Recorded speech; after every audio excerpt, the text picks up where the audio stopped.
आप क्या समझते हैं कि इनकी जो मीटिंग्स हुई, एक बड़ी ग्रैंड मीटिंग हुई, उस ग्रैंड मीटिंग में जितने चेहरे नजर आए, क्या तमाम के तमाम पार्टी में मौजूद रहेंगे या नहीं रहेंगे? माजी करीब में अलहदा नहीं रहेंगे।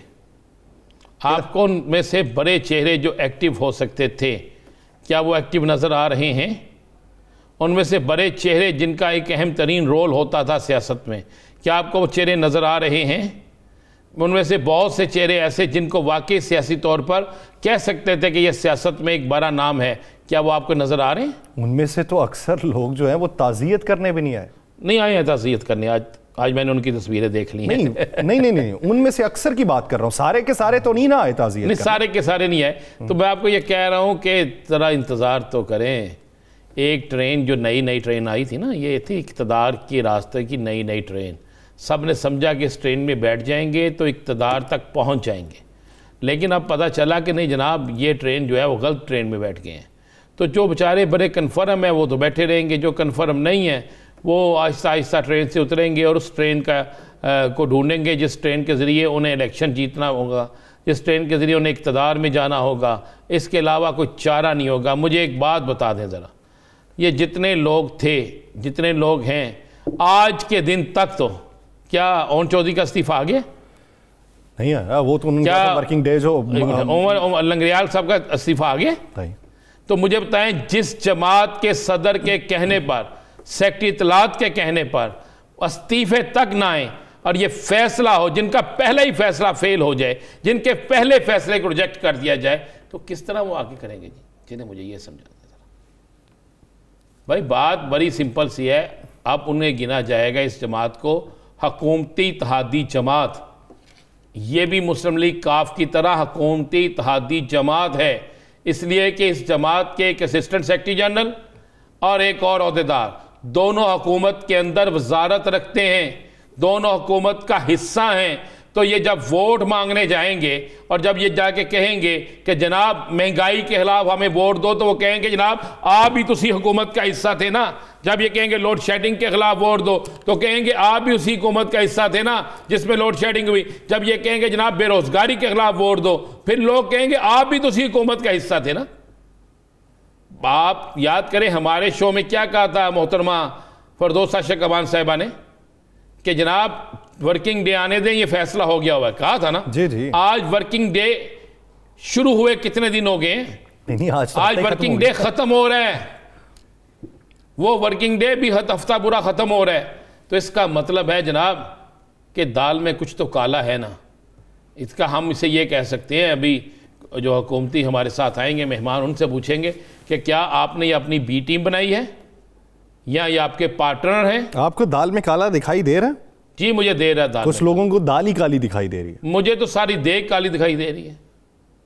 मुझे तो इस देग के अंदर ऐसी ऐसी चीज़ें दिखाई दे रही हैं जिससे मुझे ये लगता है कि आने वाले दिनों में ये सारे का सारा मामला उल्ट जाएगा। यासर मैं फिर कह रहा हूँ, बार बार मैं एक चीज़ कह रहा हूँ, मुझे बताएं, एक जमात बनी, जमात के सदर बना दिया गया अब्दुल अलीम खान साहब को। अब्दुल अलीम खान साहब सदर हुए। अलीम खान साहब ने ट्वीट किया और उस ट्वीट में उन्होंने कहा कि जनाब ये दोनों ओहदेदारान जो हैं ये हुकूमत से इस्तीफा दे दें। उसके बाद फरदौसा शकबान साहब का ट्वीट आता है। उस ट्वीट के बाद फिर प्रोग्राम में हम पूछते हैं तो वर्किंग डे की बात होती है। मुझे बताएं, आज वर्किंग डे वो सारा हफ्ता गुजर गया, इस्तीफा तो नहीं आया।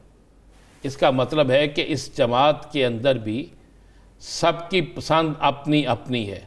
जो तरीन साहब के ग्रुप के हैं वो तरीन साहब के हुक्म पे चलेंगे, जो अलीम खान के ग्रुप के हैं वो अलीम खान के हुक्म से चलेंगे। आप ये समझते हैं कि इस जमात में जो लोग शामिल हुए थे वो तुक्के की बुनियाद पे शामिल हुए थे कि हम जाते हैं, देखते हैं कि किस तरीके का सलूक होता है या कौन सा ओहदा मिलता है, फिर उसके बाद फैसला किया जाएगा? आपको पता है वो किस तरह शामिल हुए थे? जानबूझ के आप पूछते हैं ना। आप में हिम्मत है ये कहने की? मैं तो सवाल पूछ रहा हूँ सर। मेरा सवाल ना पूछे, हिम्मत करें ना, जुर्रत करें, जिस तरह करते होते हैं। करें जुर्रत, किस तरह शामिल हुए थे? चलें, किसने शामिल करवाया? मैं उस मामले पे आ जाता हूँ। ये वही उन्हीं लोगों ने शामिल करवाया जिन लोगों ने पीटीआई में शामिल करवाया। हाँ तो बस चले, तो फिर उन्हीं लोगों ने कराया जिन्होंने फिर मुस्लिम लीग नून में भी शामिल करवाया। तो फिर सवाल ये पैदा होता है कि अगर उन लोगों ने पार्टी में भी शामिल, अगर उन लोगों ने करवाया तो पहले तो टिक के बैठे थे ना, अब तो टिक के भी बैठ के दिखाई नहीं दे रहे भाई। इसलिए दिखाई दे रहे। आप मेरी बात गौर से समझें।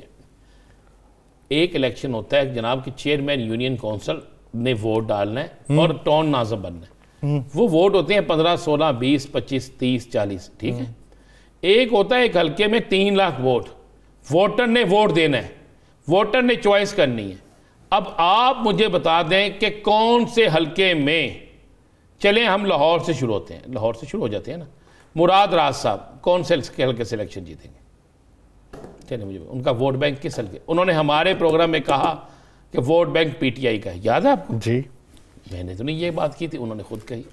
इसी तरह बहुत से लोग हैं। हाँ, फरदौस अशकवान के हल्के में उसका अपना जाती वोट है, लेकिन कोई सवाल शक ये नहीं, लेकिन वो विनिंग वोट नहीं है। ये सवाल है ना, वो विनिंग वोट नहीं है। वोट भी कम हो गया तो वो वोटों का करना क्या है? और ज़िमनी इलेक्शन में जब इतनी महंगाई नहीं थी, जब इंतजामिया आपकी थी, जब सब कुछ आपका था, जब कोई एक चीज ऐसी नहीं थी जो आपकी नहीं थी, तो आप वो सीटें इलेक्शन में हारे जो सीटें हारना मुमकिन नहीं था। जिन देहात के अंदर आपके मुखालिफ एक भी कैंप नहीं लगता था, पोलिंग एजेंट नहीं मिलता था, उन जगहों से भी आप इलेक्शन हारे। तो फिर आप किस तरह ये तस्वर कर लेंगे कि ये ऐसे नहीं ऐसे, ऐसे नहीं ऐसे, ऐसे नहीं ऐसे? बात यह है बड़ी सिंपल सी और क्लियर सी बात है कि यासर साहब इलेक्शन आने दें, आपको कई पैरों से कई लोग जो है ना वो गिरते हुए नजर आएंगे। ये ना ये फल का, इक़्तिदार के फल का दरख्त है और इससे कोई नीचे गिर जाएगा, कोई दरख्त के साथ ही रहेगा। लेकिन मैं आपको एक चीज़ बता दूं, इन इलेक्शन के रिज़ल्ट आपकी मेरी सोच से लैदा होंगे। अच्छा राणा साहब ये बताइए, ये दुबई मीटिंग से पहले तक, उससे एक दिन पहले तक चेयरमैन पीपल्स पार्टी और शरीक चेयरमैन पीपल्स पार्टी बहुत ज़्यादा मीटिंग्स कर रहे थे, रोज़ाना की बुनियाद पे बयानात आ रहे थे। जितने पीपी रहनुमा थे वो दावा कर रहे थे कि अगली हुकूमत हमारी है। लेकिन उस मीटिंग के बाद एक सकूत तारी हुआ है, ये सियासत के ऊपर बातचीत होना कम हुई है।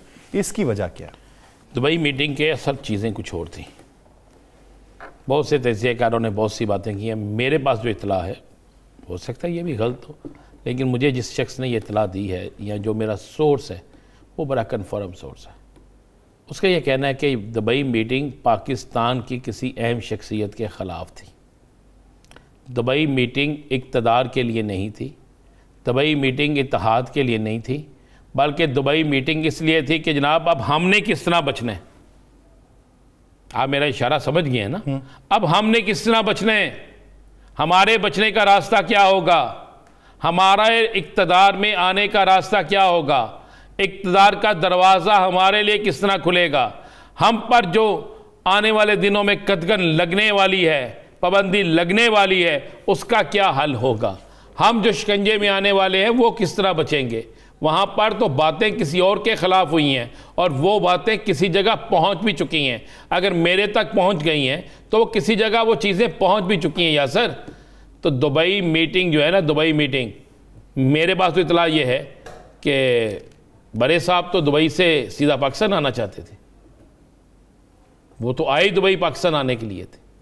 तो और दुबई से बताया जा रहा था कि पहले दुबई जाएंगे, फिर सऊदी अरब जाएंगे, फिर सोचेंगे। अब किधर गए हैं तो मालूम नहीं, बस आप ज़हन में रखिए ना, जवाब मिल गया कहीं से।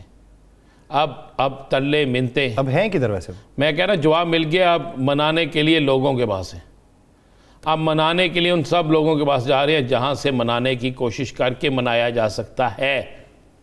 ये हो रहा है भाई। इक़्तिदार और अपोजिशन ये बड़ी मुश्किल चीज़ है। इलेक्शन में आप 3,000 4,000 वोटों का फ़र्क कर सकते हैं, जहां 20,000 25,000 का फ़र्क होगा, कैसे जीतेंगे? अच्छा, कुछ कयास आराइयाँ ये भी हैं कि मियाँ शहबाज शरीफ साहब के लिए रास्ता फिर से हमवार किया जाए। जी, मियाँ साहब उन गुड बुक में है जी, मियाँ शहबाज शरीफ साहब गुड बुक में है। और मियाँ शहबाज शरीफ साहब के लिए पीपल्स पार्टी का भी नरम गोशा है। मियाँ शहबाज शरीफ साहब के लिए जिनका नरम गोशा होना चाहिए वहाँ से भी नरम गोशा है, और मियाँ शहबाज शरीफ साहब के लिए और भी कई जगह से नरम गोशा है। जबकि मियाँ साहब, बड़े मियाँ साहब के लिए और मरियम साहिबा के लिए तकरीबन जगह से नरम गोशा ख़त्म हो चुका है।